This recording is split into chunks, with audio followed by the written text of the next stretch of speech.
Le podcast Sur la route de l'horreur est rendu possible grâce à Horreur Fanatique et son encamp du samedi soir. Visitez horreurfanatique.ca pour plus de détails.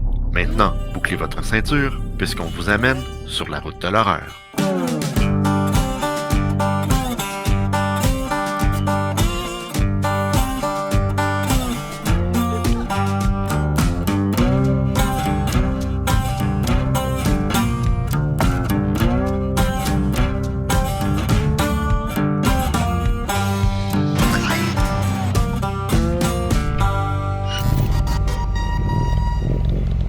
Bonjour tout le monde, épisode 69 de Sur la route de l'horreur. Ça fait plus d'un an et quelques mois qu'on existe. C'est incroyable comment que le temps il passe vite. Notre saison numéro 1 est presque terminée. Il ne reste que 2 épisodes. Et ensuite, on va peut-être passer à la saison 2, mais ça, on va en parler plus tard. Aujourd'hui, j'ai un animateur avec moi. Il s'agit de nul autre que Jasmin Houle. Jasmin, comment ça va? Bonsoir tout le monde, ça va toi? Oui, ça va très bien. Et Jasmin, excellent. C'est qui nos invités aujourd'hui? Aujourd'hui, c'est du monde qu'on connaît depuis déjà quelques années. Des gens fort sympathiques avec qui là, on a fait de l'impro, mais entre autres aussi, on a fait plusieurs courts-métrages ensemble. Ouais, je me demande, hein? T'as-tu une idée? Ouais. J'ai une idée, mais avant, j'aimerais ça qu'on passe, je sais pas moi, autour de table horrifique. Bienvenue autour de table horrifique!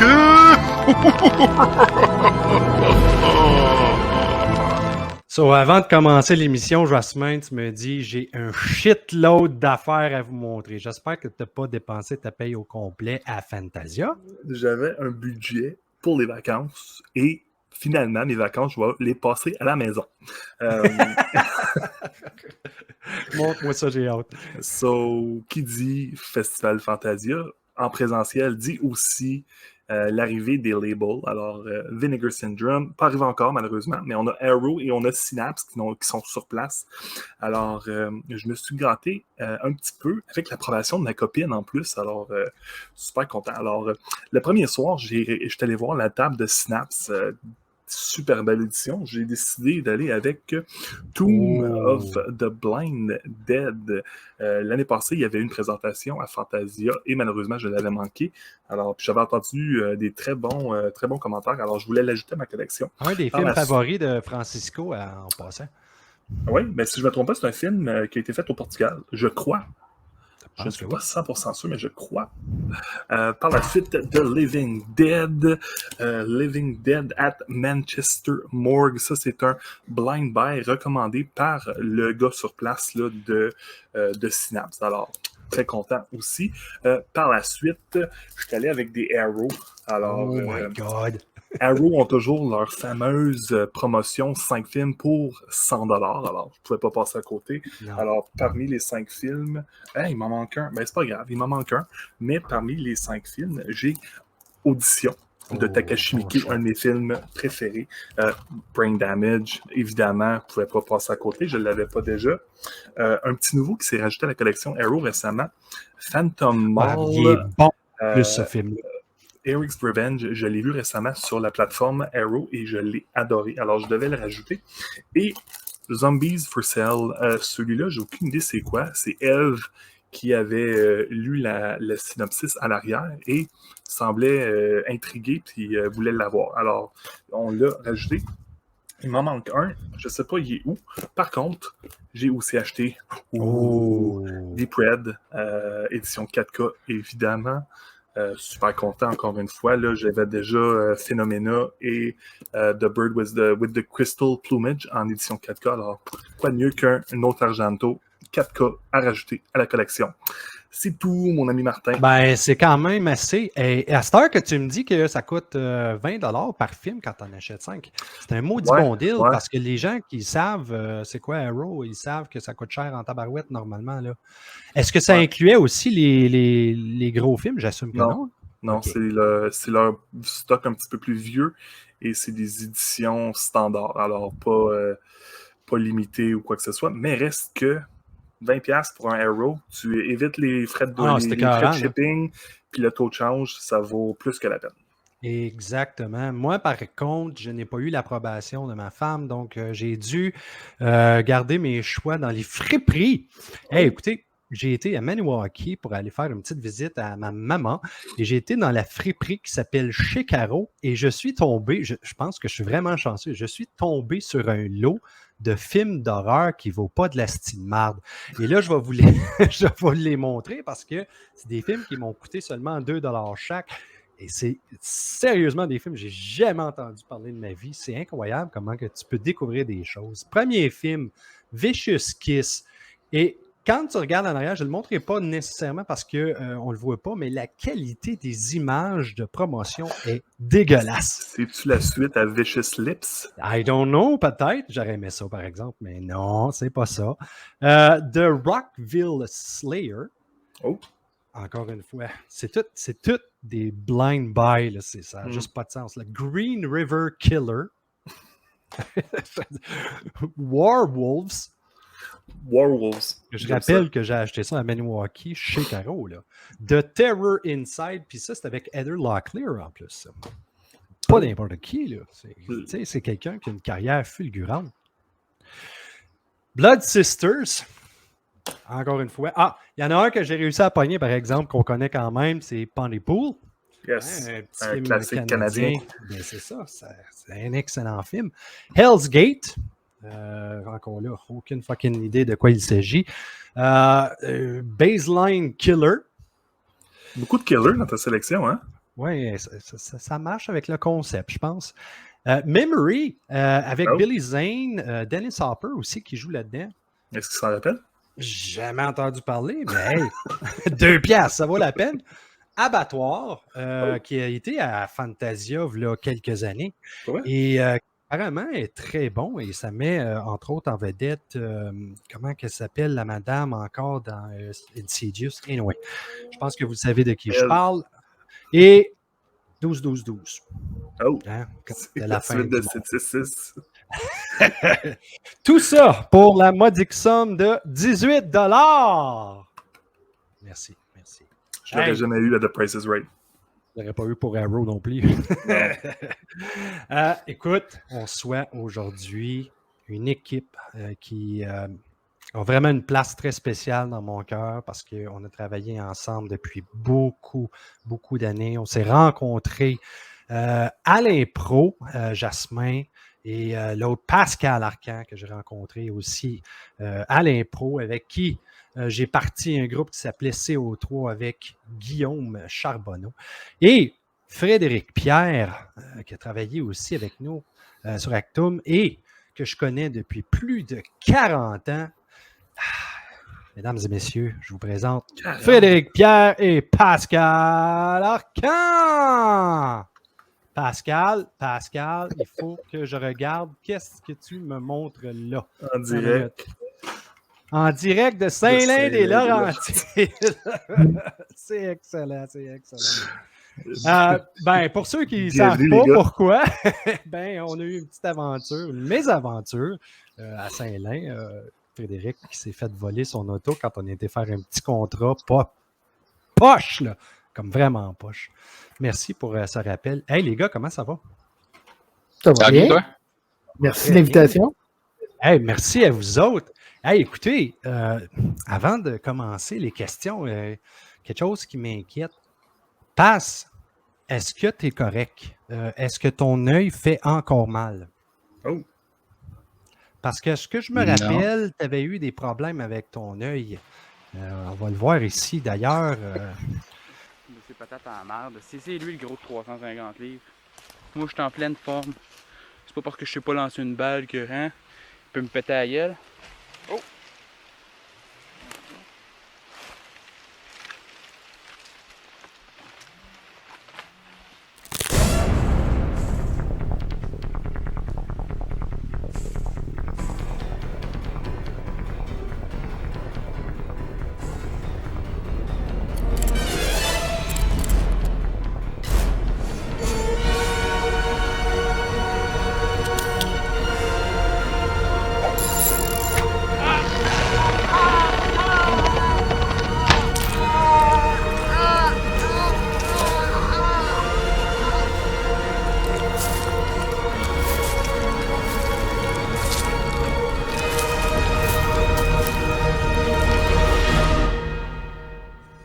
te rappelles-tu de ça, Passe?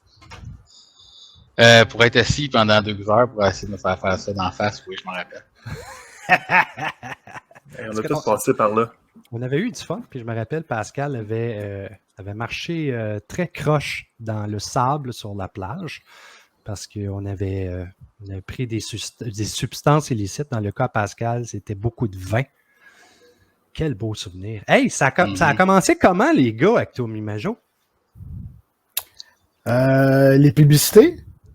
Toutes! Ben, on a commencé par une parodie de Gros Brodeur. Oui, c'est ça, exact. De Big Gros Brother. Brother? C'est quoi ça, Gros Brother? Oui. Ben, c'est justement une parodie de Big Brother, puis qui n'est pas la composante célébrité. On était tous des non-célébrités. En 2003, je pense qu'on a fait ça à l'ami, comme tu mentionnais tantôt. Puis, on s'était fait une soirée, les 4 ensemble, plus d'autres membres de l'ami. Puis, on avait eu bien du plaisir. Fait que par la suite, on a décidé de continuer avec d'autres films, les 4 ensemble. Fred, est-ce que c'était vraiment votre premier film? Ben, c'est le premier film de toute notre gang ensemble, d'Actum ensemble. Je pense pas qu'on ait fait autre chose, les 4 ensemble, de filmer. Il n'y a pas rien qui me vient à l'idée là. Parce que je sais que quand on a fait Gros Brodeur, c'était comme plus pour s'amuser. Je sais que pour les publicités, c'était une autre façon qu'on s'amusait. C'était juste pour présenter à l'impro. Mais si je vous demande, c'est quel le premier court-métrage d'horreur que vous avez fait? C'est quoi? C'est celui avec ton beau-frère, puis j'ai oublié le titre. Mon beau-frère, puis Fanny? C'est ça.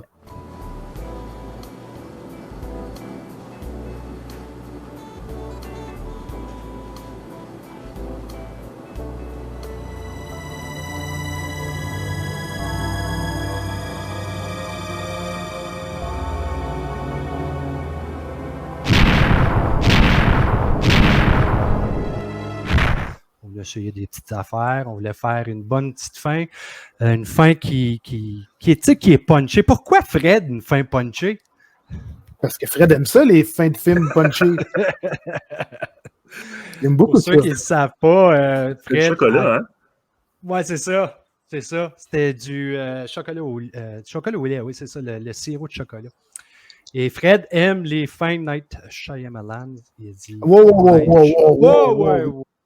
Vas-y. J'aime les films avec des fins surprenantes que tu ne vas pas venir. Et oui, The Sixth Sense, ça a peut-être été le premier qui m'a vraiment flabbergasté. Mais après ça, ben, disons que Night n'a pas réussi tout le temps. Là. Fait que je ne suis pas fan de Night, je vais regarder ce qu'il fait, mais je ne suis pas un fan de lui. J'aime le genre de nous surprendre à la fin. C'est ça que j'aime. OK. Et tes films à toi, est-ce qu'il fallait absolument qu'il y ait une fin surprise? J'essayais des fois. C'était pas une obligation, mais c'est quelque chose que j'essayais de faire quelques fois là, dans certains des films. Quels sont les exemples de films que tu avais? Une chance. À la fin, ben, je dis-tu la fin? Ah, ben oui, t'es aussi bien parce que... Ouais, spoiler alert tout le monde. Si vous voulez l'écouter, allez sur le site. Oui, vas-y.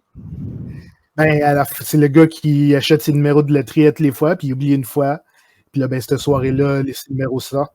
Puis pendant le court-métrage, à un moment donné, il s'achète un gun. Il s'achète quelque chose dans un sac, on ne sait pas c'est quoi. Puis là, à la fin, bon, on voit qu'il sort un gun, puis sur du gros Marilyn Manson... il s'enlève la vie assez. On voit pas rien. Je pense pas qu'on voit rien. Non, ça tourne sur Black, mais c'est ça. La surprise, c'est qu'on sait pas c'est quoi qu'il y a dans le sac, puis dans le fond, c'est un fusil pour qu'il s'enlève la vie. En passant, pour ceux qui ne le savent pas, quand on a commencé à faire des courts-métrages, ça fait presque 20 ans, si je ne me trompe. Les droits d'auteur, nous autres, on ne connaissait absolument fuck all. On faisait un film, on mettait toute la musique qu'on voulait parce que c'était cool pour réaliser à un moment donné que il faut faire attention à ça parce que les droits d'auteur, ça existe.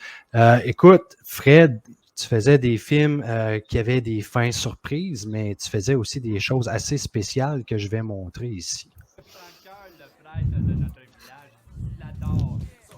Oh! Pour ceux qui ne le voient pas, Fred est en prêtre dans un bar en train de se noyer dans son vomi. Il vomit pour ensuite se faire embrasser par sa femme maintenant, Vicky Côté. Fred, comment c'était ça? Comment t'avais trouvé ça? Ben, je veux dire, c'était bien d'embrasser ma femme, mais la substance qu'il y avait entre, c'était pas nécessaire, là. Mais c'était pas. C'était de la compote aux pommes, c'est ça? T'as de la compote aux pommes. C'est ça, moi, que je me rappelle. C'est le fun parce que c'est le genre de petits trucs qu'on peut utiliser quand on fait du cinéma qui paraît pas. Les gens, tu sais, regardent ça, puis c'est fucking dégueulasse. Là. Tu viens de vomir ce qu'on pense qui est du vomi, ensuite embrasser ta femme directement. La magie du cinéma. Exact. Et pour ceux qui ne le savent pas, la barre 69 est disponible sur YouTube. Allez voir ça. C'est wrong de toutes les façons. Vraiment de toutes les façons. Les gars, le film le plus wrong qu'on a dans tous les films d'horreur qu'on a fait, ça serait lequel selon vous? Défini wrong. Ah, God. Ben, c'est Benoît. Benoît serait... OK. Ben, Dans le genre de wrong. Ouais, dans le genre que wrong, Oui. wrong, c'est peut-être celle-là, ouais. écoute, Un petit peu... Pourquoi Benoît? le film commence avec une femme enceinte qui se fait démolir l'estomac. Il n'y a pas plus wrong que ça. Puis oui, effectivement, ça commence assez raide. Et pour ceux qui ne le savent pas, quand on a fait les festivals, puis Benoît a fait un sacré paquet de festivals. C'est un petit peu comme ça que j'ai rencontré Steve Villeneuve d'ailleurs, parce qu'on faisait les festivals en même temps que son film. So, j'ai vu son film une dizaine de fois, puis il a vu notre film une dizaine de fois. Jasmin, dans ce film-là, on va montrer à l'auditoire qu'est-ce qui s'est passé avec toi. Oh my God. Je veux le répéter juste une fois. Faut bien que ça rentre.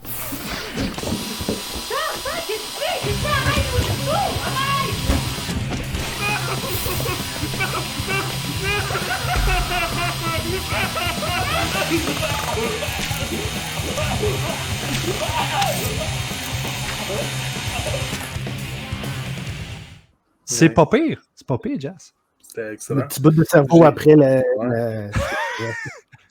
J'y ai passé souvent dans des films d'horreur. Maintenant que je pense, là. Ben oui, mais d'ailleurs, on va en parler tantôt. On va en parler. Mais avant d'en parler, j'aimerais ça qu'on passe aux questions en rafale. Est-ce que notre invité saura répondre aux questions rafales?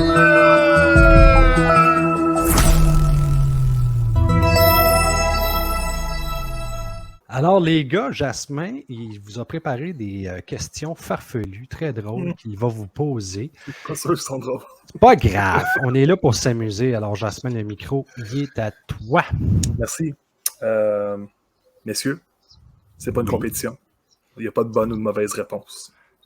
Je vous aime malgré tout. Je commence avec Frédéric. La question est pour toi. Frédéric, Dario Argento est né en Italie le 7 septembre 1940. Quel était le nom de l'hôpital? Non, c'est pas vrai. J'étais là, je dis quelle sorte de question que c'est ça? Ça! OK, on y va pour de vrai. Fred, as-tu déjà dit Martin Bruyère 5 fois devant le miroir? Non. Non? Non. OK, Non. OK. Je veux juste vous mettre dans le concept, les gars. Ces questions-là ne sont pas sérieuses. Essayez de répondre n'importe quoi, si vous voulez. Je pensais qu'il y avait comme une histoire derrière cette question. OK, c'est bon, c'est bon. Aucune histoire. Si tu as répondu ça devant un miroir, c'est probablement parce que tu fantasmais sur moi. Ben, si on s'est quand même embrassé dans une publicité, fait que ça se pourrait, là. Et encore une fois, si vous voulez voir la publicité, vous allez devoir rechercher sur YouTube. Jas, c'est à toi. Merci. Malheureusement, pas de Martin 5 fois, c'est correct. Pascal? Oui. on te donne le choix entre regarder Baignoire pour le restant de ta vie ou incarner le personnage de Aline lorsque tu vas travailler jusqu'à ta retraite. Lequel tu choisis? Baignoire. Baignoire pour le ouais, restant de ta vie? Tabarouette. Un sado, Pourtant, j'aime ça. me semble que je te verrais en Aline au bureau. Ouais, ce serait pas pire. Non, je garde ça pour les fins de semaine. Ah, ok, c'est bon, c'est bon. Frédéric, Oui. je vais me censurer un peu, mais je te fais un Mary, Baise, Kill. OK, c'est bon. Alors, entre Jason, Freddy et Michael Myers, lequel tu maries, lequel tu couches avec et lequel tu tues? Bon, je vais marier Freddy parce qu'il est tout Pourquoi? le temps là, puis je peux. Il est tout le temps dans ma tête, fait que ça fait un petit peu comme être dans un mariage. C'est quoi les autres? Kill, puis c'est quoi? Kill puis Baise. Je vais baiser Michael Myers. Juste parce que c'est le plus beau de la gang. Puis je vais tuer Jason parce qu'il meurt jamais. Puis il faudrait bien qu'à un moment donné, il meure. Voilà. J'aime ça, j'aime Je ça. te vois en position de 69 avec Michael Myers, me semble. Ce serait pas pire. La citrouille d'un bord et le couteau de l'autre.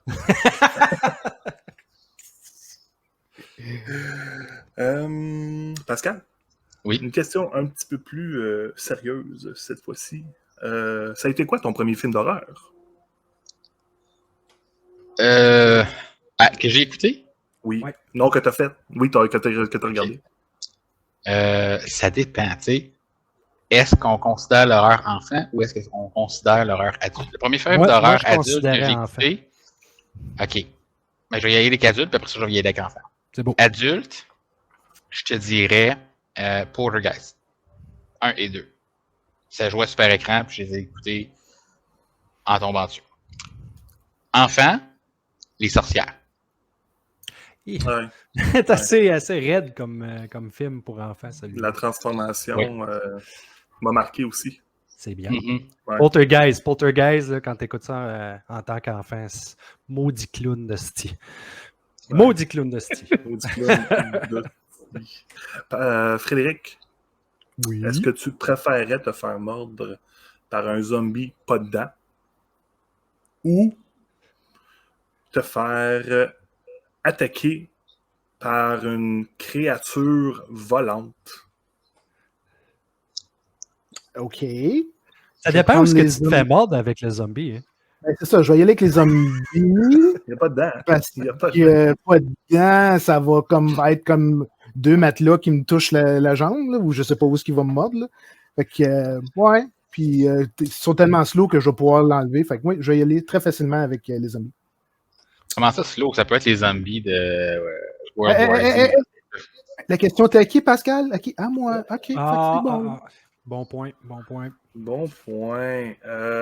Pascal, j'en ai posé une récemment, puis je l'ai aimé, je vais la reposer. T'es dans une apocalypse de zombies. Les 3 items que tu gardes avec toi pour ta survie, c'est quoi?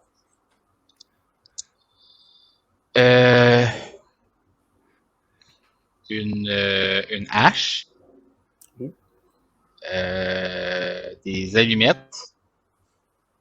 Puis... bouteille d'eau. Dude, j'étais certain que tu étais pour répondre une tranche de pain. À cause de la vie de Manoir. Quand Jasmin a 3 items pour se défendre, t'as le couteau, t'as le gun et t'as la tranche de pain. Il décide évidemment de prendre la tranche de pain. Ben oui, mais ça fait partie du sketch qu'on a écrit. Là, c'est pas pareil. C'est pas la réalité. C'est pas la réalité. C'est pas une épluche banane qu'il y en a. Non. Frédéric, Oui. penses-tu que tu survivrais à un film d'horreur?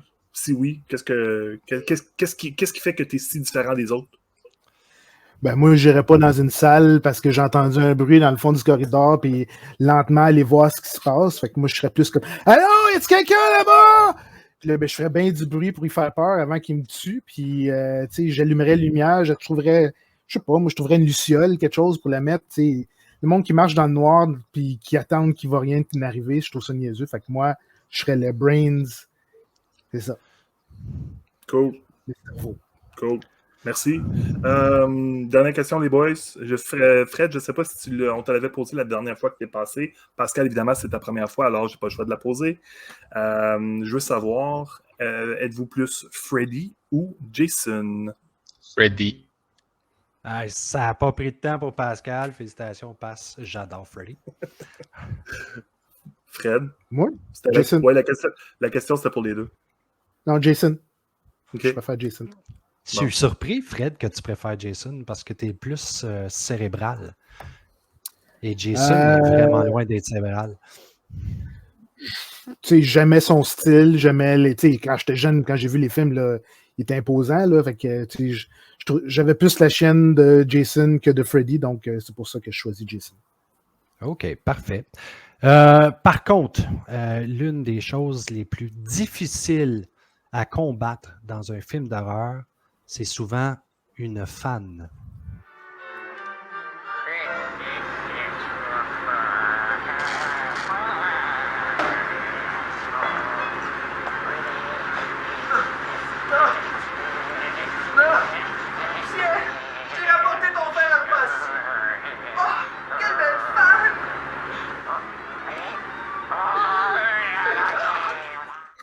T'avais-tu 20 ans, Jessica? Pardon? T'avais-tu 20 ans dans ce film-là? Pas loin. Probablement, oui. Hey, parlez-moi les projets d'humour qui ont commencé, puis ensuite, ça a parti pour les projets de court-métrage. Je sais qu'on était tous concentrés sur l'humour parce qu'on ne se le cachera pas, on est fort dans l'humour. Je pense, en tout cas. Pourquoi avoir commencé à sauter dans l'horreur? Je pense que c'est parce que tu étais un grand fan d'horreur, puis c'était un de tes projets principalement. Là. Mais j'étais pas le seul, par exemple, qui faisait l'horreur.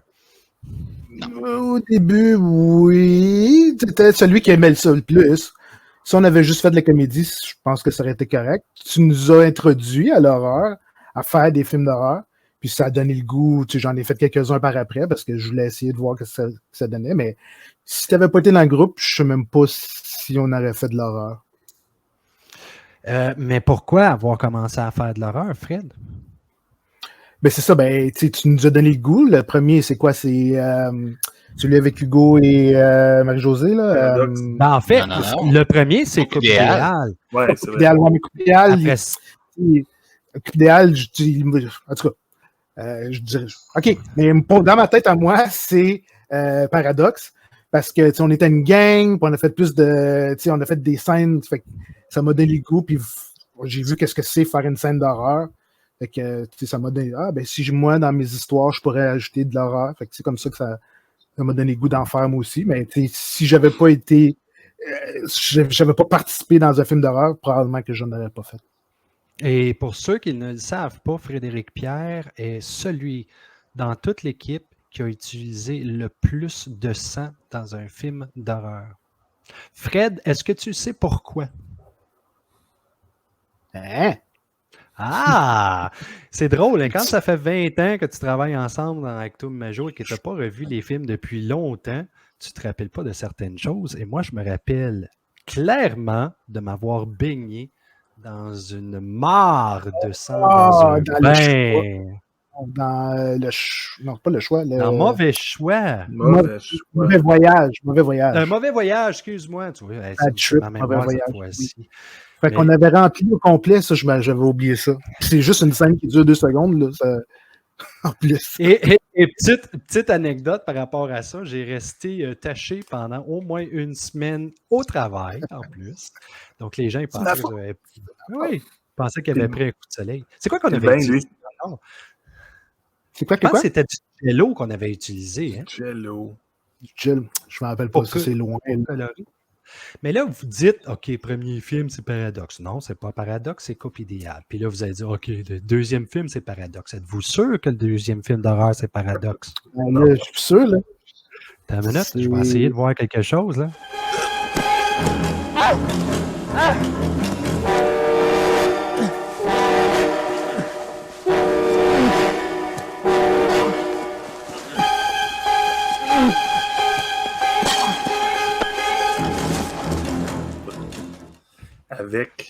Mon corps dans un sac à couchage, la fameuse scène classique.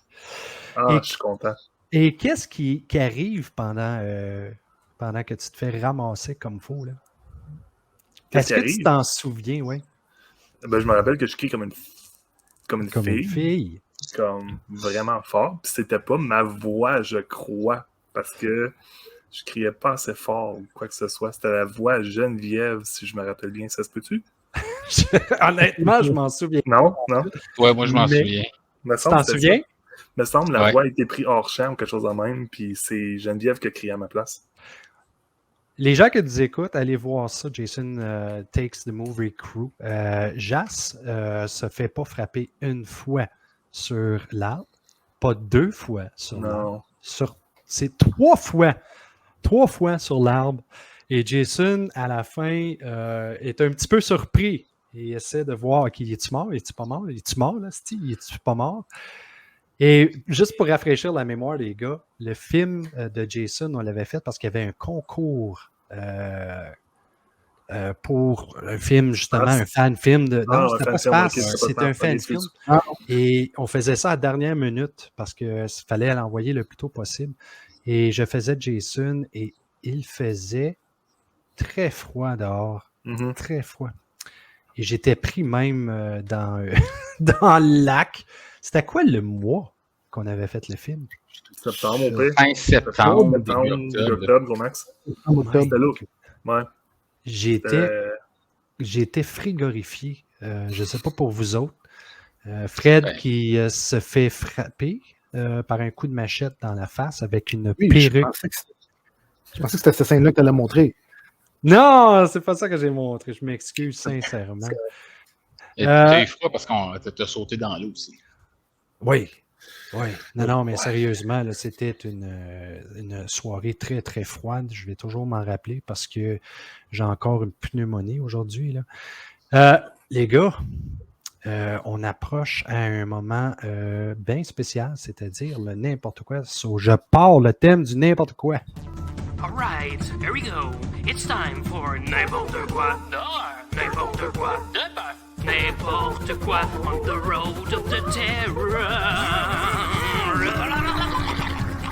Bon, moi, je veux discuter de quelque chose qui, justement, touche les productions de Actum et Majo. Les gars, comment est-ce qu'on filmait nos affaires quand on a commencé? Avec une mini DV. C'est ça, une La caméra petite mini magnétique DV à Fred. Oui. Ouais. que je me suis Comment fait que ça voler s'appelait, dans Dans l'auto, oui, parce que quand on a eu la Ouais. mésaventure. Ouais. Explique-moi donc un petit peu le processus, Fred. Comment que ça faisait une production avec une mini DV dans le temps, genre de coupe idéale? Je veux dire, quoi, on mettait ça sur un trépied, puis avec la petite affaire qui sort, puis ouais, c'est. Est-ce qu'on avait. Est-ce qu'on avait du son en boom ou on avait du son de la caméra? C'est un mini boom qu'on mettait sur la caméra. Ah, c'est ça qu'on faisait, oui. Ben, on l'a fait un petit bout de même. On avait un boom directement collé dans la caméra. Mais après ça, je pense qu'on a commencé à utiliser un fil. Paradoxe. Est-ce que le fils était avec la mini DV? C'est ça, là, je ne me rappelle plus. Là. Hey, ça fait presque 20 ans cette Non. affaire-là. Et C'est quand tu as acheté ta deuxième XLR. Excellent. Excellent. Excel 5, excellent. Excel Excellent. R1, je pensais, Excel si je ne R1. me trompe pas. Pour ceux qui ne savent pas, à un moment donné, on a décidé d'upgrader et on s'est procuré la XL1 Canon. On avait-tu 2 XL1, Fred, ou on a eu... Je l'ai acheté plus tard. Tu l'as acheté plus tard. Et la XL2 est arrivée quand? Encore plus tard. Encore plus tard. Écoutez, c'est drôle parce que c'est de ça que je veux parler. Maintenant, c'est facile de faire un film. Tu pognes un téléphone, tu filmes, tu peux avoir des mini-micros que tu peux installer sur des gens. Tu peux mettre des lentilles sur les téléphones, des DJI. Comment est-ce que vous pensez que les productions Actum seraient aujourd'hui si on avait commencé avec ça? de meilleure qualité, ça c'est sûr, d'image, je veux dire, puis d'effets. Ah ben, hey, non, c'est pas vrai. On serait tous en 4K maintenant.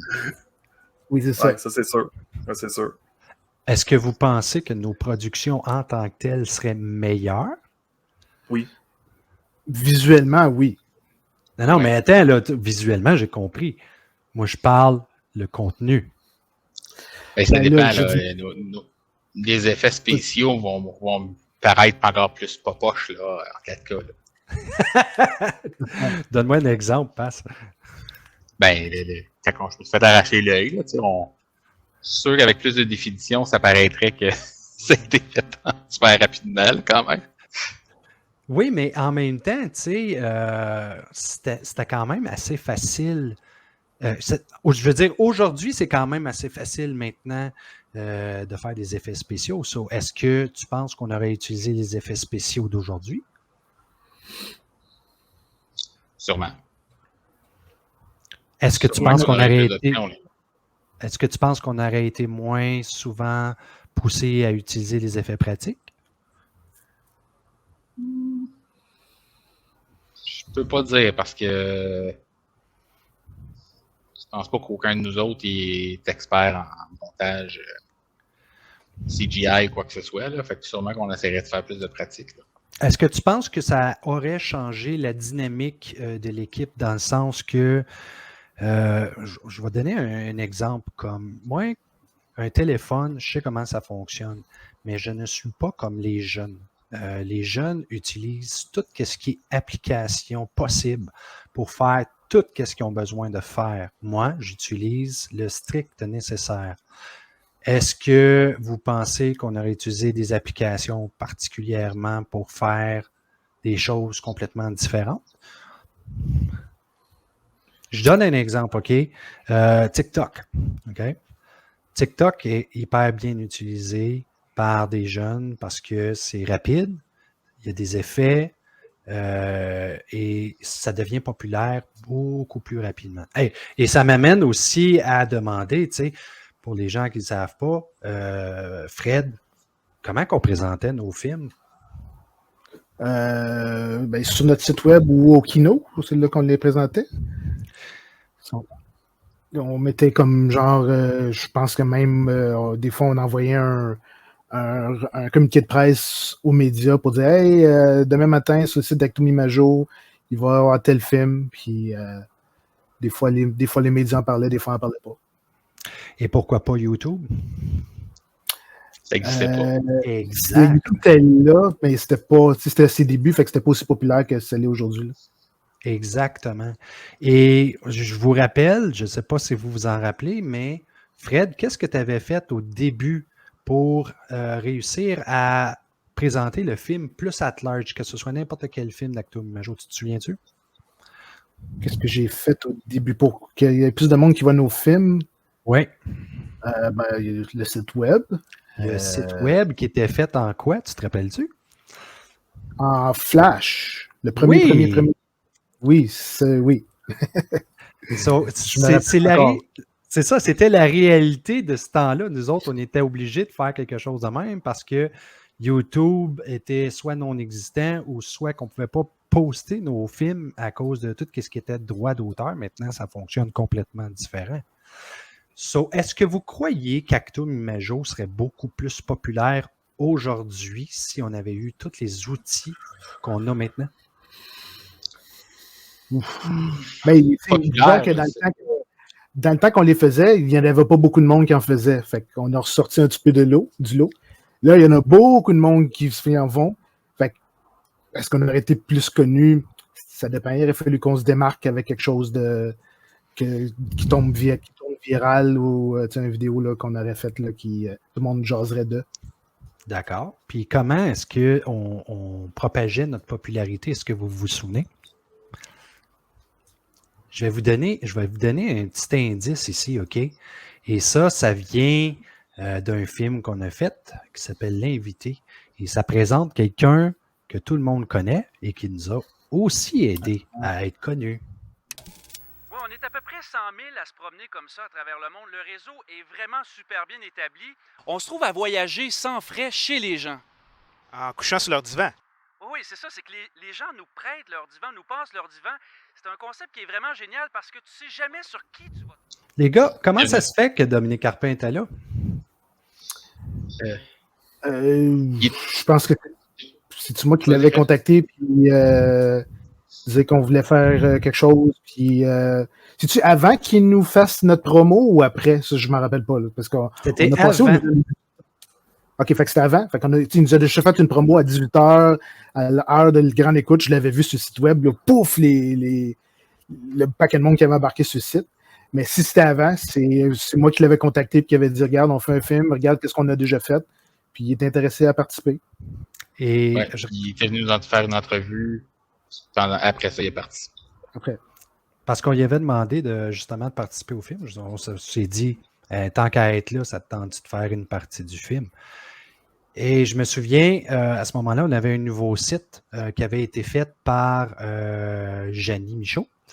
Oui. Et c'est là qu'on avait présenté l'invité. Et c'est là que Fred nous a contactés. On nous dit « Hey, on est en train d'avoir plein de views » quand la nouvelle à TVA avait passé. C'était, je pense, aux nouvelles de 6 heures. C'est ça, oui. So, techniquement, ça, c'était la façon de nous faire connaître. Maintenant, beaucoup plus facile. Maintenant, c'est tellement facile avec YouTube. Tu uploads ton film. Tu n'as même pas besoin de penser à si c'est problématique, plus de monde qui viennent voir tes films. Parce que nous autres, plus qu'il y avait de monde qui venait télécharger nos films et les regarder, si on dépassait notre quota, ça nous coûtait plus cher et on faisait pas d'argent. Là, il n'y avait pas de Patreon ou quoi que ce soit. Là. C'est vrai, pareil. Hein? On était là, Oui. on présentait des films parce que on avait du fun à présenter nos films. C'est pas tout le monde qui fait ça. T'sais. Il y en a que maintenant sur YouTube, ils pensent juste à faire de l'argent. Hey, les gars, Oui. c'est quoi l'opportunité qu'on a manqué de faire l'argent? La plus grosse opportunité. Est-ce que vous le savez? Est-ce que vous vous rappelez? Moi, je vais vous À le Saint-Lin? Non, c'était pas ça. Non, en fait, ça nous a coûté très cher à Saint-Lin. C'était pas la même Oui. chose. Ouais. J'ai perdu mon chandail. Quel est Oh. notre... Ah oui, c'est vrai. T'as-tu le chandail d'Actum en plus? Non. Ah, OK. Ben, c'est pas si pire au moins, Pascal. C'était mon chandail noir là, sur le côté, qui ouvrait sur le côté. Ah, toi, tu parles de ta veste de cuir avec ton fouet. Non, c'est lui que j'avais avec une photo d'un background d'arbre de Noël. Oh, oui, c'est ça. Le clip qui a été le plus populaire chez Actum Imago, il s'agit d'un vidéoclip qu'on a fait avec la gang de Tag le film. Tag Radio. Il s'agit des Canadiens Go Abs Go. Fred, combien de hits qu'on a eu avec ce film-là? On doit être rendu à 1,5 million maintenant, là, de vues. Que le vidéo il a été mis en 2008 ou 2009, fait que ça fait 10, 11, 12 ans de ça. Combien d'argent tu penses qu'on aurait pu avoir avec YouTube si ça avait été monétisé? C'est parce que le problème, c'est qu'au début, la toune ne nous appartient pas. Maintenant, je sais là, que quand tu dis que c'est une parodie, on aurait pu le faire monétiser. Mais à ce moment-là, je n'avais pas catché. Je ne peux pas faire de l'argent. Fait que j'aurais pu, mais je ne l'ai pas monétisé parce qu'on utilisait la musique en arrière était une vraie chanson. Mais il aurait fallu que je pose des questions à ce moment-là pour comprendre qu'on aurait pu faire un petit peu d'argent dessus. 1 million, je pense pas que tu fais tant d'argent que ça. Là. Tu fais peut-être, je sais pas, d'un shot 3 000 $, 4 000 $, puis that's it, là, c'est ça.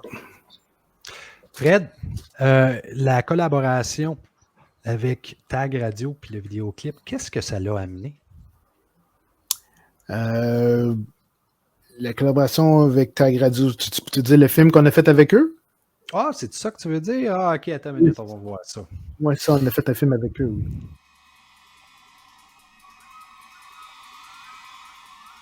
La race humaine est menacée.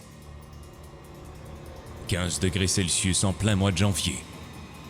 Le réchauffement climatique est réel. Il n'y a qu'un seul espoir pour sauver l'humanité.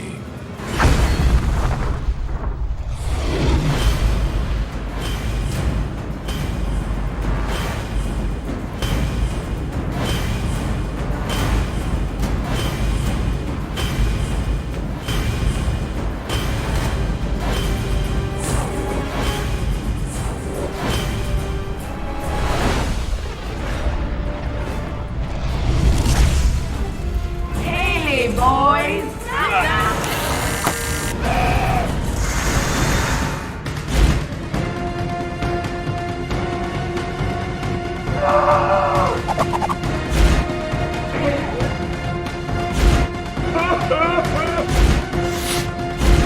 C'est une joke, ça?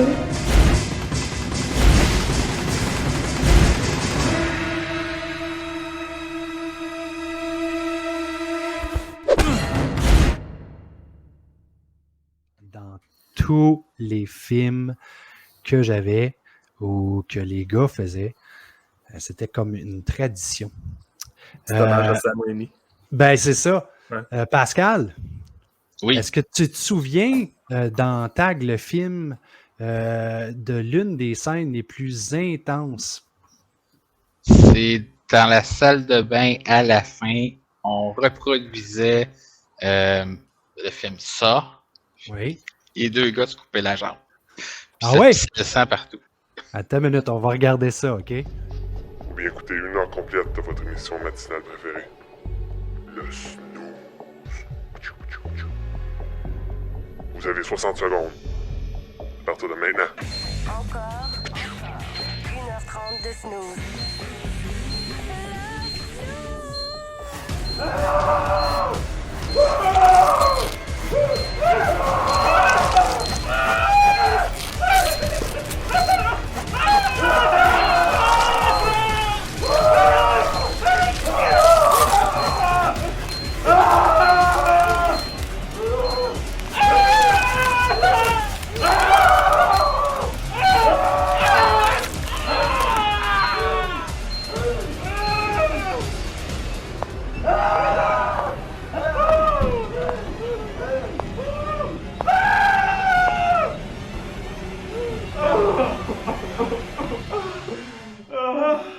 Hey Rick! Quoi?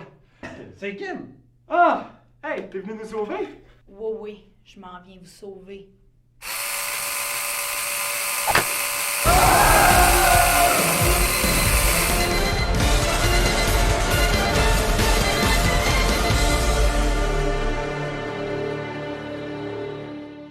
Écoutez, on est à l'anecdote. Je vais partir le thème de l'anecdote.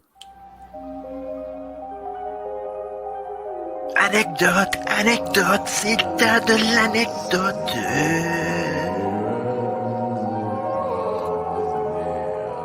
On pourrait passer à la nuit à raconter des anecdotes. Ah, écoute, des anecdotes avec Actum Imajo, il y en a une tonne.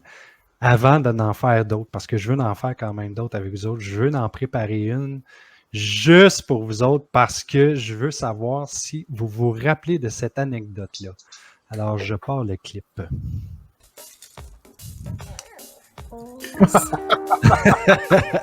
Oui. Alors, pour ceux qui écoutent, on a une scène du film Décision et conséquences avec Daniel Minot et une fille qui s'appelait comment encore, les gars?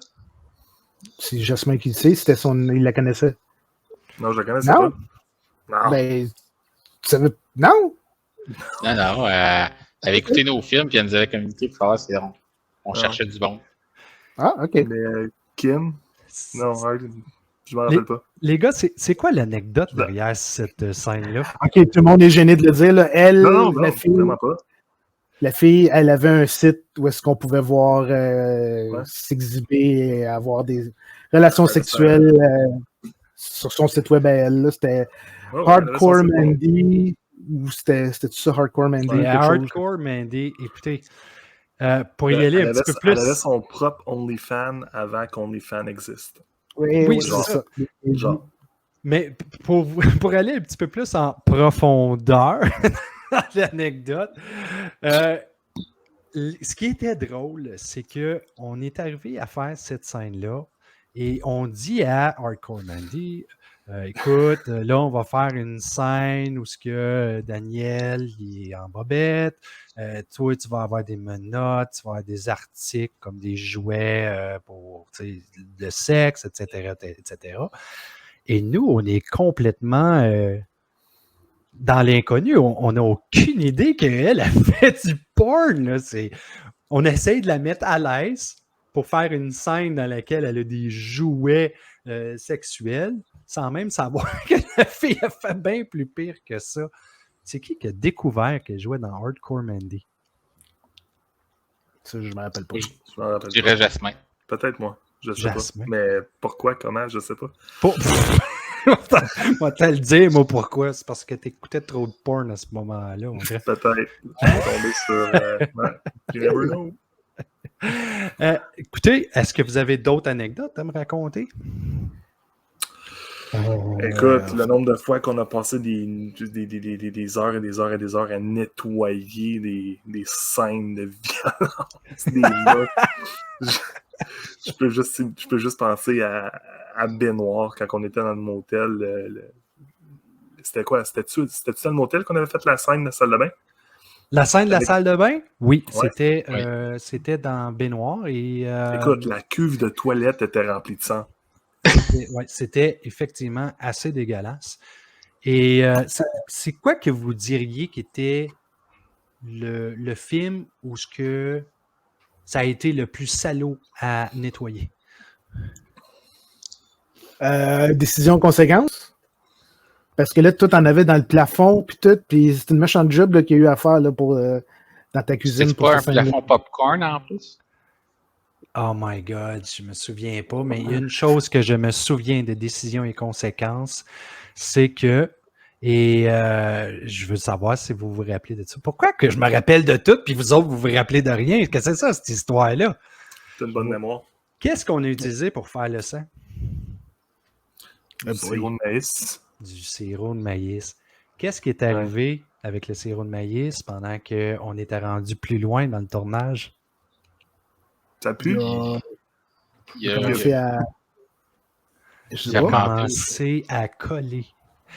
Ouais. Et si vous avez la chance d'aller voir Décisions et conséquences sur YouTube, ça vaut la peine parce qu'à un moment donné, on commence à entendre littéralement les gens marcher sur le plancher.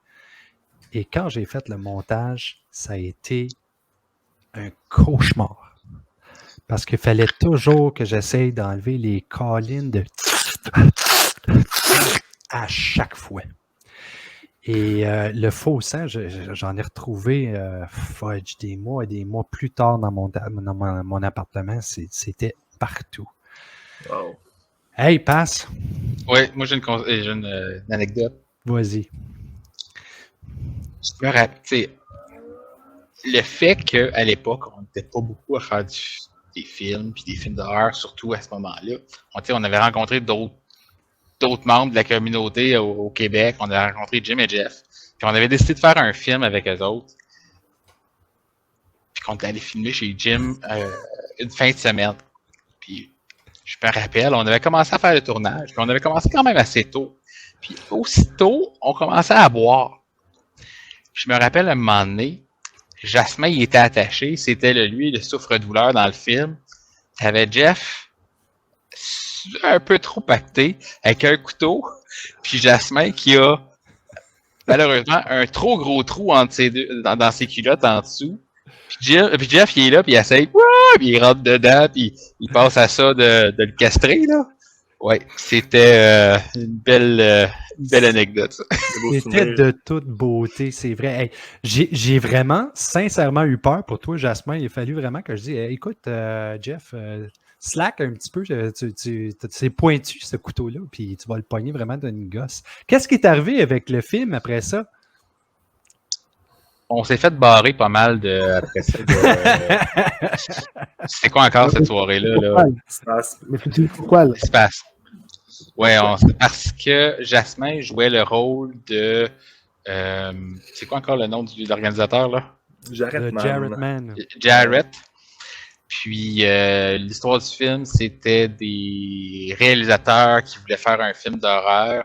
Puis finalement, leur film était refusé à Space. Fait qu'ils ont kidnappé Jarrett. Puis ils l'ont fait souffrir. Puis ils l'ont tué. Puis quand Jarrett a vu notre film à la fin, il était comme mal à l'aise. Est-ce que je le prends comme personnel? C'est une joke? C'est quoi, là? Fait que, ouais. Mais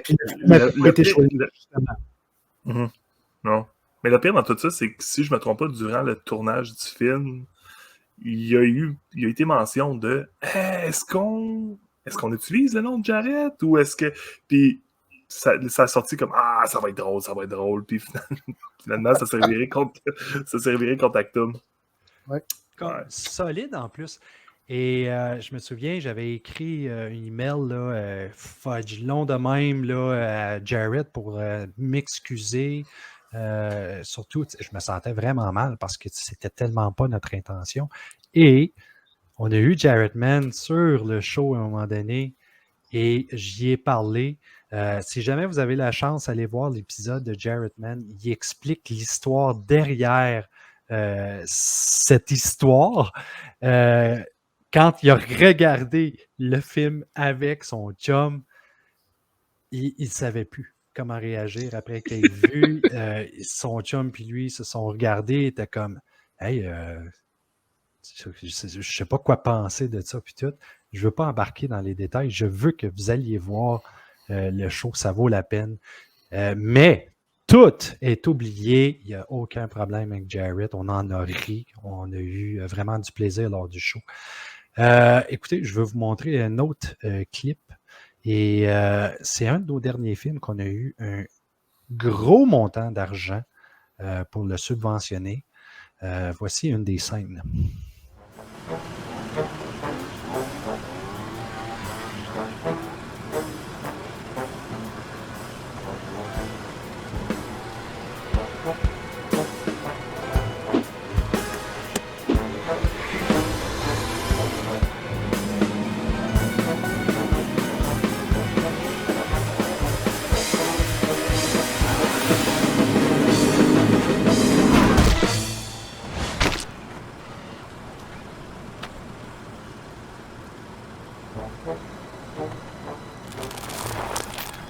I suppose buying a new gun. Qu'est-ce qui n'a pas fonctionné là-dedans, les gars? Qu'est-ce qui a tourné mal? Moi, mon histoire à moi pour ce film-là, c'est que le scénario que tu m'avais parlé au début, finalement, c'était pas ce que j'ai vu finalement. Fait que j'étais pas mal emballé pour le scénario que vous parliez au début, que ça ressemblait un peu à un Battle Royale de vieilles personnes. C'était un petit peu ça que c'était supposé d'être. Puis là, finalement, le produit fini, c'était pas vraiment ça. Fait que moi, j'étais moins emballé, justement, que c'était pas l'idée originale. Pascal, t'en as dit quelque chose? Non, ben moi, j'allais dire, je peux pas rien mentionner parce que j'ai pas été vraiment impliqué dans ce projet-là, malheureusement. Financièrement, tu l'étais, par exemple.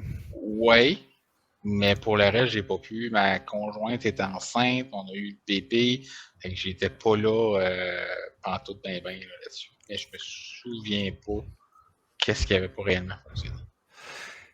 Beaucoup de pression, je crois. Beaucoup de stress rassocié à tout ce qui était contrat, je pense. On était avec l'ACTRA, il fallait répondre à des règlements qui étaient très stricts. C'était pas la même chose que qu'est-ce qu'on faisait à l'habitude. Si aujourd'hui, on avait le montant qu'on avait eu, qui était, je crois, de 15 000 $, puis qu'on faisait le film d'une façon différente, comment est-ce que vous le feriez, vous autres? Ben, tu vois, on le voit, les films low budget maintenant, tu as juste besoin d'une bonne histoire, puis tu peux faire des millions avec juste 15 000 $. Là, fait il aurait fallu avoir une idée originale, géniale, avec 15 000 $, avec. Tu ne veux pas payer un acteur comme Tom Cruise dans ton film, là, fait que tu as besoin des acteurs qui coûtent pas cher, mais une histoire du tonnerre comme, si je prends par exemple The Blair Witch Project, avant que tout le monde le voit, tout le hype pour ça, puis le film n'a pas coûté grand-chose, puis encore une fois, aujourd'hui, tout le monde parle de ce film-là, fait que ça a été réussi là, pour le peu d'argent que ce film-là a coûté. Est-ce que vous croyez... Sur 15 000, combien qui sont allés sur l'équipement? Pas juste l'équipement, c'est l'équipe en tant que telle, parce que tout le monde était payé sauf nous autres. Oui, mais je veux dire, si tu enlèves une portion de l'équipement, parce qu'on l'a loué, parce qu'on n'avait pas de caméra HD à l'époque, même pas 4K, là, HD. Puis on pourrait, mettons, au pire, filmer avec nos téléphones ou toi maintenant, me souviens plus c'est quoi ta caméra que tu utilises, mais ça fait une bien meilleure job que qu'est-ce qu'on avait à l'époque ou qu'est-ce qu'on a loué. Ça aurait coûté moins cher. Oui. Et petite anecdote vite faite, parce que tu m'as fait penser à ça. Dans le temps où moi et Fred avaient acheté la XL2, moi, ma XL2 avait coûté 7000 $. Aujourd'hui, la XL2 se vend à moins de 300 $ et ça ne vaut pas de la chenoute comme qualité. C'est pour vous montrer à quel point on a évolué. D'ailleurs, je vais vous montrer une petite scène qu'on a tournée avec la XL2. Et c'est le premier film d'horreur qui nous a apporté un prix. Est-ce que vous vous rappelez de quel film il s'agit? El Gripe del Terror? Ouais.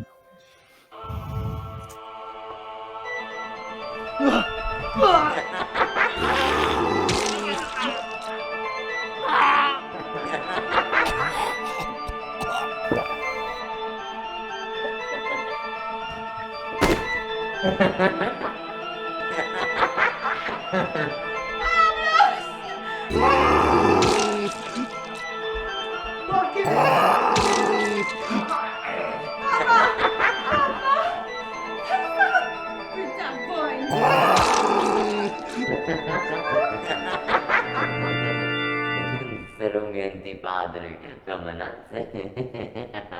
Che non cata puttana qui.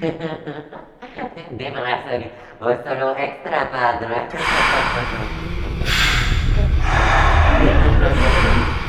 Niente, serungenti padre.